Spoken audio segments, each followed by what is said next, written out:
Back again for another video. Today's subject will be, what is toxic femininity? From my point of view, my perspective. We talk about toxic masculinity all the time, and I tend to believe there is a such thing, but it is not the things that people consider toxic masculinity.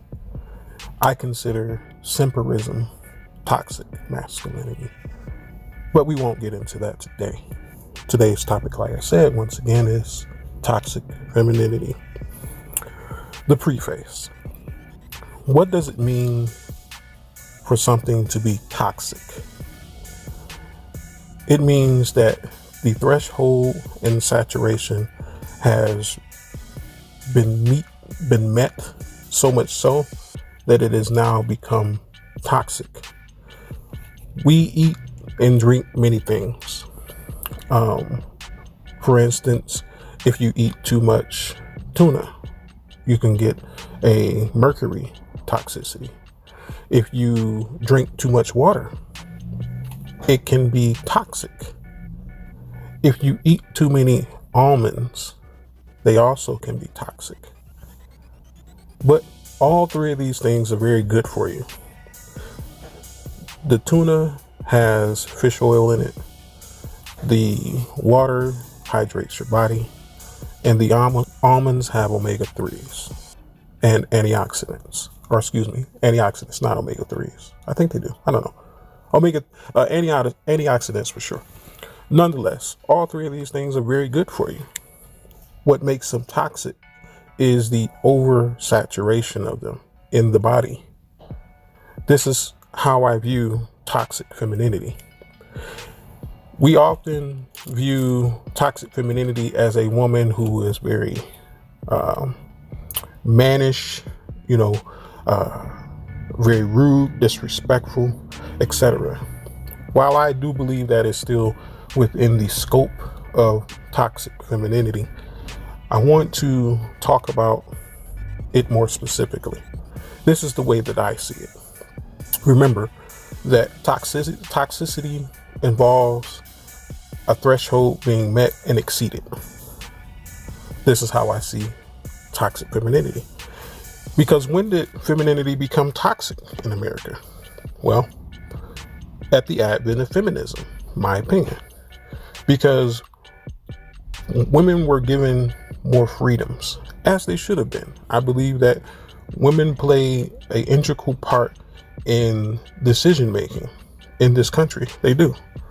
But I think it should be more of a council rather than a you do this and my say is equal to your say as men. I don't necessarily believe in that, because it's not women who have built and maintain the society by and large. That's not the truth of it. People would argue that once again. They say, oh, well, women go to work and this and that. Well, who are they working for? Who built that company that they're working for? Whose face is on that money that they're spending? Who wrote that check? Those are the questions that I would ask. But once again, we're not going to get into that either. The point of what I'm saying is that when women were given freedoms, that also took something away, because when you give someone something, you're also taking something away. This is how it's viewed in psychology in regards to operant conditioning as well. There's a such thing as positive punishment, meaning that you're adding something to their lives in order to punish them. And there's such thing as negative punishment, meaning that you're taking something away from them as a punishment. And there's positive reward and there's negative reward. And those work just the same. When we did feminism, we gave them a positive reward, and we also gave them a negative reward at the same time. How? Because we took some restraints away from them that they viewed as a positive. This is the part of femininity that became toxic. Yes, we should have gave them some rights. Once again, I'm not disagreeing with that. But there are certain things that should have remained in place in order to ward against toxic femininity. I mentioned in earlier videos that you should keep a woman busy. Why? Because she'll scrutinize the environment too much. And this is essentially what happened. This is the reason why largely the feminist movement is pushing against the status quo of what a woman represents traditionally, because that came with boundaries. Boundaries are what keep toxic femininity at bay, because toxic femininity comes from the woman's nature. Everything that is toxic comes from its nature, meaning its chemical makeup and how it's added in saturation to whatever it's being added to that makes it toxic in the first place. So it comes from femininity, but it's being let loose without boundaries. This society has given women so much platform, so much leeway, so much power without accountability that it became toxic. When a woman is left to make her own decisions and make her own governances, it normally ends in toxicity. And I'm gonna tell you why. The reason why is because women are not inherently built to give themselves structure. The structure that most women have came from a man's structure. Once again, who wrote your check? What company do you work for, and who built that company? These are all structural systems which men have built. Now, people would argue and maybe say, well, women have built, certain things. Women are very good at, giving instruction to people and this and that. But this is a trickle down effect. The instruction that she is given is how she displaces the instruction from herself. So it's a pass through effect, and it's shining through kind of like a prism, where you get the different colors. Light itself does not have a individual color, but when it is broken down through a woman, through a prism, it's broken down in multiple colors. That's the reason why you can get a different style of person when you're dealing with a woman in regards to how she receives her instruction and who you are, meaning how you absorb that instruction and how she believes she needs to give you that instruction. Nonetheless, when a woman is left to do her own thing, she tends to have no light. Get where I'm coming from? She tends to have no light. So therefore, she has no set boundary. It's chaotic. When a woman has no light input, everything that comes out of her is chaotic. That's how it is. That's how it always been. I didn't make the rules. I'm just here interpreting these things for you. But society, by and large, gave women, like I said, the authority without the light. The light holds them responsible because the light creates the boundaries. When you see a beam of light flashing, let's say you have a really powerful flashlight, and you're in the backwoods of the deep south.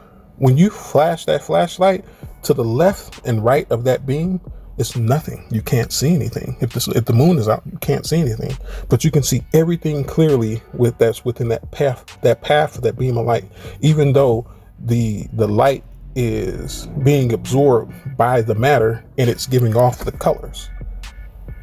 Nonetheless, you can't have direction without light. You can't. There's no such thing as direction without light. That's what gives us our direction, and as far as what we see, it's light. You can't see your direction in the dark.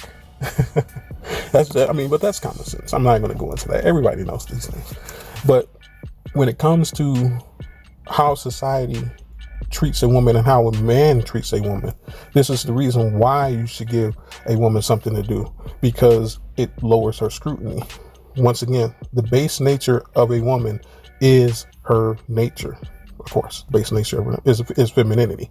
But when it becomes toxic femininity is when that nature is left unchecked. And how does it look when it's unchecked? It goes into hyper scrutiny. Think about it. When a woman, I talked to my submissive yesterday, and she was trying to debate me on this, and I'm like, no, you're completely wrong, but I'll listen to you. So she said what she said. She said, well, not women don't become chaotic when they scrutinize too much. And I'm like, yes, they do. Yes, they do. If they're not giving straight answers, and they're not giving clear direction, their minds will wander off, and it'll start to scrutinize the intangible reality. And then she started to understand. She said, well, yeah, you're right. And I told her, I was like, don't argue me on that. You know I'm right. Like, let's not even play these games. But when a woman is left without boundaries, that leaves her to open scrutiny. You ever tell a woman something, like she asks your question to say, well, what are we doing today? And you say, we're going to do A, B, and C. And that should be a sufficient enough answer. Where society gets it wrong is because society allows, and certain men allow, the woman to continue to ask questions, even though the satisfaction of her question has been met. Remember, toxicity becomes toxic when there's an oversaturation, or there's a threshold that has been reached and exceeded. The threshold of the question is the answer. Once the answer is met, and she continues to ask questions, it now becomes a toxic situation because she's over scrutinizing unnecessarily to get answers to things that are not necessary for the questions that need to be asked and answered. Those things were already addressed, A, B, and C. D has nothing to do with what we're trying to accomplish. And how a man should address this is just simply how I said it. When a woman needs direction and you give it to her, if the questions or the concerns are not within the scope of the clarification that you gave, there's no need to entertain that. It kind of boils down to me, just do what I say. I hate to come across that way because I'm not a chauvinist kind of person, but I am one who assumes authority, definitely. And part with the authority comes the responsibility of making sure that her femininity is in check. You get what I'm saying?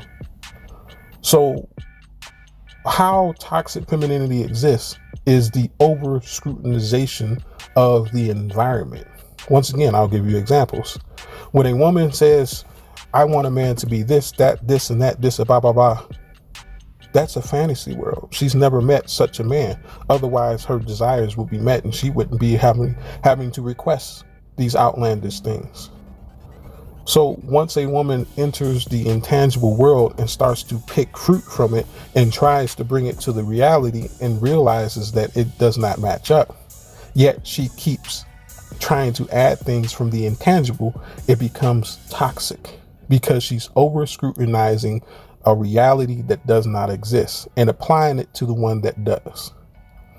When a woman starts to say, well, I need this and I need that. No, you don't. You need exactly this amount of things and that's it. Carry on. Get to what you need to be getting to.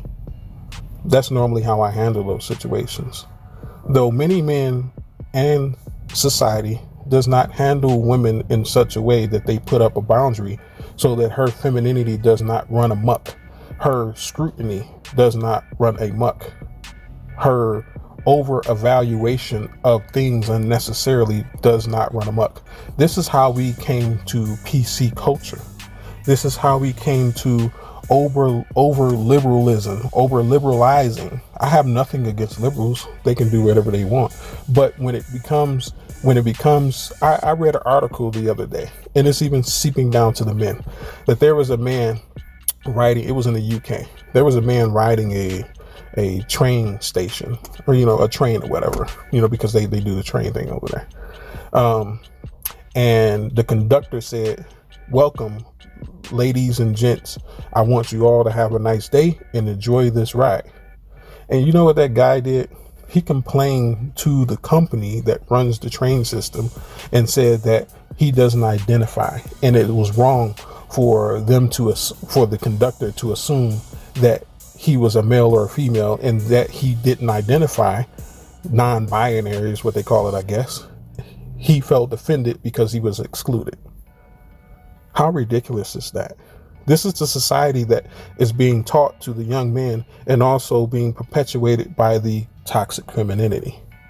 The over-scrutinization of the environment based on one's own idea of self and the reality that does not exist, the intangible. They try to bring all these notions down that do not exist here in the reality, and they use this as a lens to scrutinize the reality. That's not how it should be done. There should be clear boundaries set up. This is the reason why we came up with the notion, the idea, the gender of male and female, so that we can simplify this and we can get on with what we need to do. Because when we start to break it down into many sections, then we have to spend more time adjusting our reality, adjusting our circumstances to meet the individual needs of less than 1% of the population. Majoring in the minor is a definite sign of toxic femininity. This is something that should be squashed immediately. If you ever deal with a woman who is within your responsibility, whether it be a family member, whether it be your woman, your daughter, and she starts to over scrutinize the reality, the longer you allow her to do that, the more she'll feel emboldened in her toxicity. Because once again, toxicity is the threshold being met and exceeded. But I don't want to make this video too long. I kind of ramble a little bit. I probably should have did this in a live, but I have some things going on. I figured that I would do a longer video this time because yesterday I didn't do a video.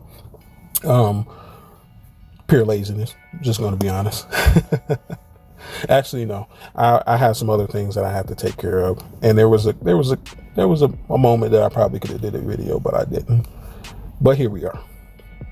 I hope you enjoyed the video. I hope that these things make sense. And once again, if they do not, I have no qualms with clarification. Just meet me in the comment section. Like, comment, and share. But until next time, this has been a Wolf in Beta Clothes. May you have a good day, and peace be with you.